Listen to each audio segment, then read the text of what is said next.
pendaki dan pesan dari Jurang Bonar, adalah seorang mahasiswa yang dikenal aktif dalam kegiatan pecinta alam di kampusnya. Ia bukan hanya suka menjelajahi hutan, mendaki gunung, dan berkemah di alam liar, tetapi juga sering terlibat dalam kegiatan sosial, seperti menjadi relawan ketika ada bencana alam. Baginya, alam bukan hanya tempat mencari hiburan, tetapi juga ruang belajar sekaligus medan ujian untuk melatih keberanian, ketahanan, dan jiwa kemanusiaan. Sejak masih SMA, Bonar sudah terbiasa naik gunung. Gunung-gunung di Jawa Barat, Jawa Tengah, hingga beberapa di Sumatera pernah ia jajal. Setiap perjalanan selalu menyimpan cerita, kadang menyenangkan, kadang penuh perjuangan, dan tidak jarang juga menyisakan rasa ngeri. Sebab ia tahu dunia pendakian bukan sekadar soal alam indah dan pemandangan menawan, melainkan juga dunia yang syarat dengan misteri.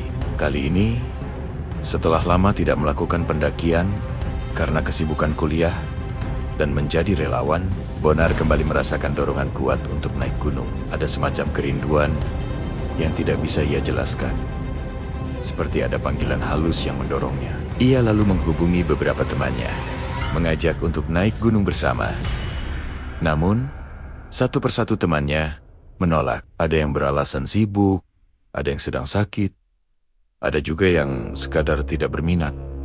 Semuanya menolak dengan alasan masing-masing. Bonar kecewa, tapi tidak mau menyerah. Kalau kalian gak bisa, ya sudah, aku berangkat sendiri saja, ucapnya dalam hati. Gunung yang ia pilih bukan sembarang gunung. Gunung itu adalah Gunung Salak, yang terletak di Kabupaten Bogor, Jawa Barat. Gunung dengan ketinggian lebih dari 2000 meter itu terkenal bukan hanya karena hutannya yang lebat dan jalurnya yang penuh tantangan, tetapi juga karena kisah-kisah mistis yang menyelimutinya. Bonar tahu reputasi Gunung Salak.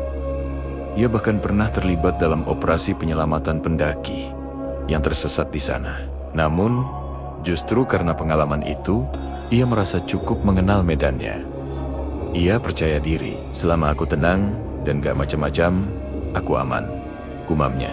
Perjalanan ke pos pendakian pagi itu, Bonar berangkat menuju Bogor dengan menggunakan transportasi umum. Tas carrier besar ia sandang di punggung, berisi peralatan standar pendakian: tenda, sleeping bag, matras, makanan instan, pakaian ganti, dan peralatan kecil lainnya. Ia tidak lupa membawa jas hujan dan senter, benda yang sering dianggap remeh, tapi justru paling menyelamatkan. Setelah menempuh perjalanan panjang, akhirnya ia tiba di Pasir Reungin, salah satu jalur pendakian Gunung Salak yang cukup populer.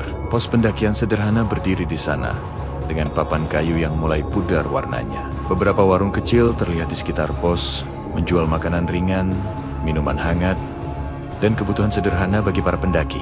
Bonar mendaftarkan diri di pos, mengisi buku tamu, lalu duduk sebentar, menikmati teh hangat. Di sekitarnya, ia melihat beberapa kelompok pendaki lain yang bersiap-siap. Ada yang ramai dengan canda tawa, ada yang sibuk mengecek perlengkapan, ada juga yang wajahnya tampak cemas. Salah seorang penjaga pos sempat memperingatkan, "Mas, hati-hati ya kalau naik Salak sendirian.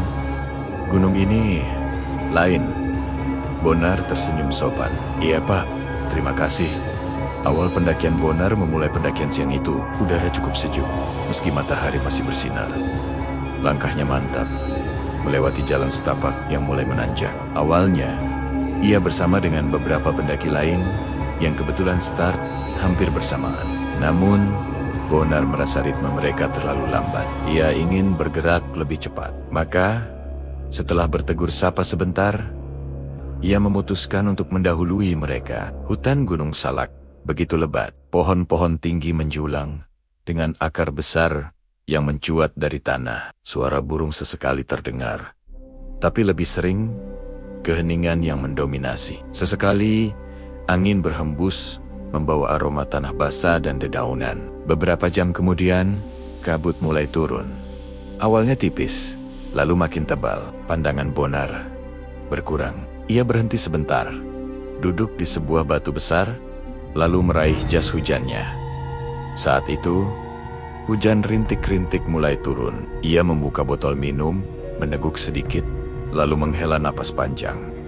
Perjalanan baru setengah jalan, pikirnya. Pendaki misterius tiba-tiba, dari balik kabut, terlihat sosok seseorang berjalan mendekat. Tubuhnya kurus, mengenakan jaket lusuh, dan membawa tas kecil di punggung. Wajahnya samar-samar karena tertutup kabut. Bonar menyapanya dengan ramah. "Mau turun, Bang?" Pendaki itu berhenti sebentar, menatap Bonar, lalu mengangguk pelan. "Iya nih, takut kesorean." Mereka lalu duduk sebentar bersama di batu besar itu. Bonar membuka botol minumnya, menawarkannya. "Mau minum, Bang?" Pendaki itu menerima dengan sopan, meneguk sedikit, lalu mengembalikan. Obrolan ringan mengalir. Mereka bicara soal medan, cuaca, dan pendakian. Namun, ketika Bonar hendak melanjutkan perjalanan, pendaki itu tiba-tiba berkata dengan suara datar, "Oh ya Bang, nanti kalau sudah turun ke pos, tolong sampaikan pesan ya. Kemarin saya jatuh, dan mayat saya ada di dasar jurang sekitar sini." Bonar Tekjiang. Ia menoleh dengan cepat. Wajah pendaki itu mendadak berubah pucat, seperti tanpa darah. Matanya kosong, bibirnya membiru. Bonar tersentak. Jantungnya berdetak kencang. Ketika ia menoleh sekali lagi, sosok pendaki itu sudah tidak ada. Kabut menelan segalanya. Bonar tertegun, tubuhnya mendadak lemas. Keringat dingin membasahi keningnya, meski udara terasa dingin. Gangguan di hutan. Bonar mencoba menguatkan hati. Mungkin cuma halusinasi, pikirnya. Namun, langkahnya terasa berat. Ia mulai mendengar suara-suara aneh, seperti langkah kaki di belakangnya, seperti bisikan samar di telinga. Sesekali, dari sudut matanya, ia melihat bayangan hitam melintas cepat di antara pepohonan. Ia mempercepat langkah, ingin segera sampai ke tempat yang lebih ramai. Namun, hutan seakan semakin sunyi. Kabut makin tebal, hujan makin deras. Di satu titik, ia merasa seperti ada yang mengikuti dari belakang. Suara langkah itu jelas, seirama dengan langkahnya. Ketika ia berhenti, suara itu pun berhenti. Ketika ia berjalan, suara itu ikut berjalan. Bonar memberanikan diri menoleh, tapi tidak ada siapa-siapa. Lalu, dari kejauhan, ia mendengar suara gamelan lirih, seperti suara kendang dan saron yang dimainkan dari balik kabut. Suara itu semakin lama semakin jelas, lalu tiba-tiba hilang begitu saja. Bonar menelan ludah, tubuhnya gemetar. "Astagfirullah, jangan ganggu aku," bisiknya lirih. Jurang misterius. Beberapa langkah kemudian, Bonar hampir saja salah pijak. Ia berhenti mendadak ketika melihat tanah di depannya longsor. Ternyata ia sudah berada di tepi jurang yang cukup dalam. Ia teringat kata-kata pendaki misterius tadi.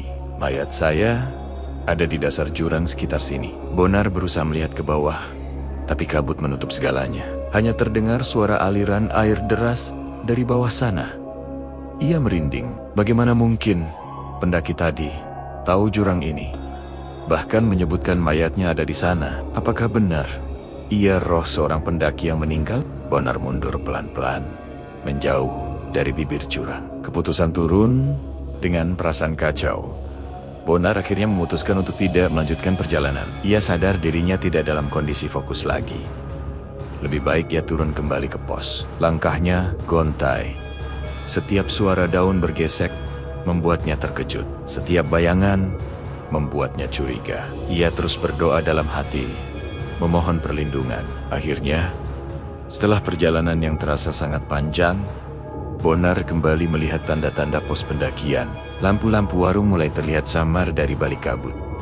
Suara orang-orang terdengar pelan. Ia hampir menangis lega.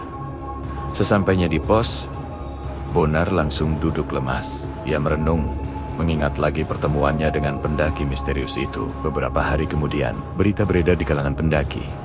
Ditemukan jasad seorang pendaki di dasar jurang kawasan Gunung Salak. Lokasinya tidak jauh dari jalur yang Bonar lalui. Bonar tercekat membaca berita itu. Ia tidak bisa berkata-kata. Apakah benar sosok yang ia temui adalah roh pendaki itu? Ia meminta tolong agar pesannya disampaikan. Sejak hari itu, Bonar semakin yakin bahwa gunung bukan sekadar tempat wisata. Gunung adalah ruang misteri, tempat di mana dunia manusia dan dunia gaib sering bersinggungan. Dan ia tahu, pengalaman itu akan selalu membekas di hatinya.